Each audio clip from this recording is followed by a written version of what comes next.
Bonjour et bienvenue sur la chaîne PriceBank, ravi de vous retrouver pour un dossier exclusif sur l'optimisation de votre crédit immobilier. Aujourd'hui, je reviens sur son fonctionnement et vous révèle, exemple à l'appui, les 5 leviers incontournables à mettre en place pour réduire la durée et le coût de votre prêt.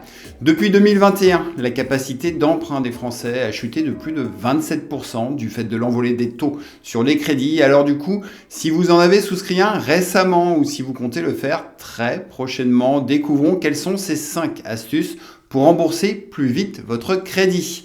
Si tous ces sujets vous intéressent, eh bien allez-y, likez et partagez cette vidéo, abonnez-vous à la chaîne et voyons à présent comment payer le moins d'intérêt possible à son banquier. Allez, c'est parti!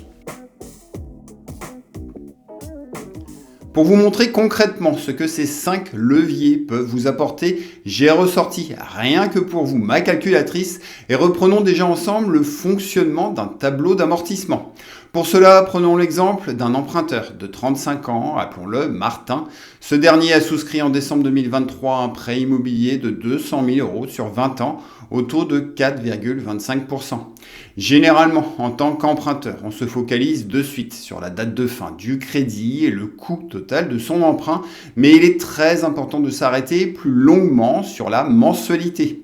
Fixée ici à 1 295 € par mois, cette mensualité est la même durant toute la durée du prêt. Elle se décompose d'une partie en intérêt, en capital et assurance.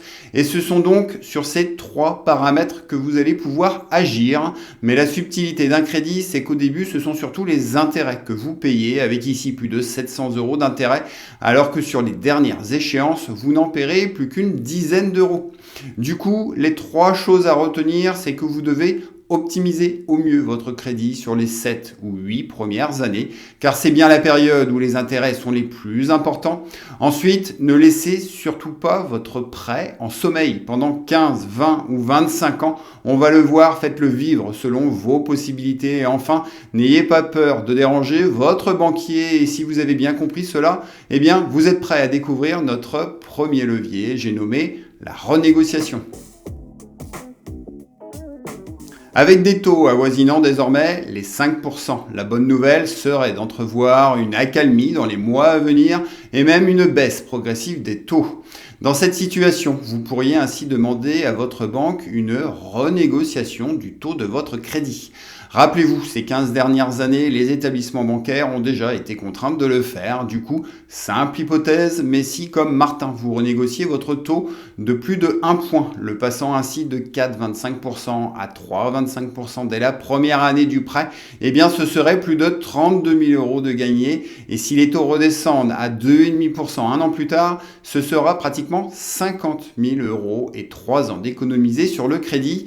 Alors surveillez très attentivement les taux dans les mois à venir et surtout osez demander la renégociation, surtout que cette démarche entraîne juste des frais d'avenant sans avoir besoin de repayer des frais de garantie, sans avoir besoin de remonter tout un dossier de financement. Alors ouvrez l'œil et si ce premier point est clair pour vous, eh bien place au second levier.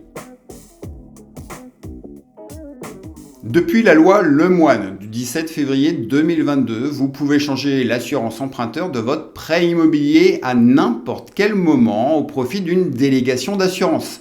Pour cela, vous pouvez vous adresser à un assureur physique proche de chez vous ou bien vous pouvez réaliser des simulations en ligne et notre site pricebank.fr vous propose justement de comparer depuis votre canapé différentes délégations d'assurance avec au final, dans notre exemple, plus de 5 000 € d'économisés pour un changement de contrat effectué dès la première année.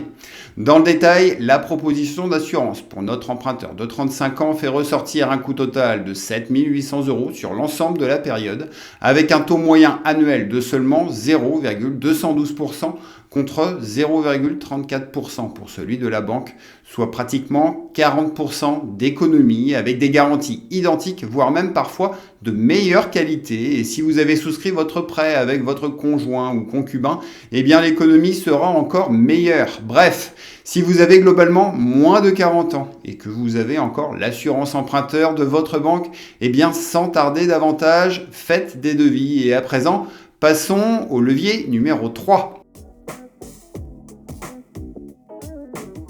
Selon vos revenus et votre capacité d'épargne, eh bien, la modulation d'échéance permet d'augmenter vos mensualités de prêt immobilier afin de rembourser au plus vite votre crédit et d'en baisser ainsi fortement son coût. Alors oui, pour certains, du fait de l'inflation, ce sera peut-être difficile, mais ayez toujours cette possibilité à l'esprit. Dans mon exemple, Martin décide, dès les 2 ans du prêt, de moduler ses échéances de 10 et 20%, et vous le voyez, les économies générées sont assez impressionnantes. Ici, une simple modulation de 10% fait gagner plus de 13 000 euros. C'est aussi 2 ans et demi de récupérer sur la fin du prêt. Et avec cette fois-ci une modulation de 20%, l'économie représente 23 000 euros pour un prêt se terminant en septembre 2039 au lieu de novembre 2043.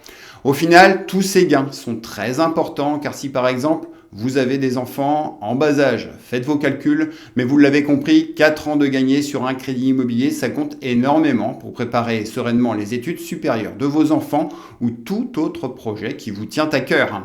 Bilan des courses, selon votre situation, regardez si vous pouvez augmenter votre mensualité et même 50 euros remboursés en plus chaque mois aura son impact. Et vraiment, si vous avez personnellement des interrogations, indiquez-les-moi en commentaire pour que je puisse vous répondre. Likez également ce contenu et place désormais à notre 4e levier.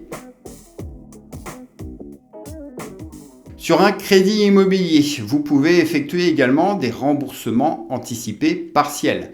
Cette opération va venir réduire le capital restant dû de votre prêt, ce qui fera mécaniquement moins d'intérêt à régler à la banque. Et bien sûr, plus vous réaliserez cette opération au début de votre prêt et plus ce sera intéressant pour vous. Ici, 2 possibilités. Vous pouvez demander à votre banque que ce remboursement abaisse soit votre mensualité, soit la durée du crédit. Et c'est bien cette dernière option qui sera la plus impactante sur le coût de votre emprunt. Par exemple, pour un remboursement partiel de 20 000 euros effectué, au bout de 3 ans du crédit, ce sera 20 000 euros de gagné et plus de 2 ans et demi sur votre prêt. Par contre, si vous n'avez rien négocié au moment de monter votre financement, le seul défaut de ce levier, c'est que vous aurez normalement à payer à votre banque des indemnités de remboursement anticipées. Toutefois, la loi les plafonne et surtout dans tous les cas, négociez-les. Ces frais ne doivent pas vous décourager. Faites vos calculs. Enfin, sachez aussi que certaines banques permettent de régler sans frais et 1 à 2 fois par an des doubles mensualités. Du coup, le fait de pouvoir rembourser une 13e ou une 14e échéance dans l'année conviendra par exemple très bien aux salariés percevant régulièrement des primes. Bref, si c'est votre cas, profitez-en. Je ferme cette parenthèse et passons à présent à notre 5e et dernier levier. Un à un, nous venons de voir les différents leviers possibles pour optimiser le coût de votre crédit. Reste que la façon la plus bénéfique pour vous sera de savoir combiner en même temps ces 4 leviers. Ici, il sera juste important d'agir avec méthode. Pour cela, demandez en premier un éventuel remboursement anticipé partiel ainsi qu'une modulation d'échéance. Vous baisserez ainsi votre durée de prêt, ce qui permettra ensuite, si les taux repartent à la baisse, de profiter du barème de renégociation le plus avantageux. Et enfin, n'oubliez pas la délégation d'assurance qui sera en quelque sorte la cerise sur le gâteau. Par exemple, si Martin, notre emprunteur du jour, effectue dès la première année un remboursement partiel de 20 000 euros suivi d'une modulation d'échéance de 10%, puis qu'il obtient une renégociation à 3,25%, ainsi qu'une délégation d'assurance, eh bien il récupérera plus de 6 ans sur son crédit et aura réussi à diviser par 2 le coût initial de son crédit. Bref, si vous avez la chance de mettre tout ça en place, ou ne serait-ce que 2 ou 3 de ces leviers, eh bien vous pourrez dire un grand merci à votre banquier. Et à présent, place à mon verdict final. Si on entend beaucoup parler d'éducation financière quand il est question d'épargner ou de gérer son budget au quotidien, eh bien nous venons de le voir aujourd'hui, l'éducation financière, c'est aussi savoir optimiser au mieux vos crédits afin de gagner en liberté financière le plus rapidement possible. Alors bien sûr, tous ces calculs ne sont que des exemples et le plus important maintenant reste à vous approprier ces 5 leviers car c'est à vous seul de faire vivre votre crédit et dans tous les cas, tout ce qui sera remboursé ne sera plus à payer. Sur ce, désormais, à vous la parole. Dites-moi en commentaire quel levier vous semble le plus facile à mettre en place. Dites-moi si cette vidéo vous a plu, likez et partagez. Et enfin, pour tous ceux qui souhaitent d'autres bons plans, je vous invite à consulter notre site internet pricebank.fr. Vous y découvrirez notamment notre comparateur d'assurance emprunteur, mais également notre palmarès des meilleures banques, ainsi que notre excellent bilan patrimonial. Il est gratuit. Alors, grand merci de votre écoute, de votre fidélité. À la semaine prochaine. Et retenez qu'avec PriceBank, faites les bons choix pour votre argent, pour des finances qui vous ressemblent, comprises et assumées. Allez, ciao à vous!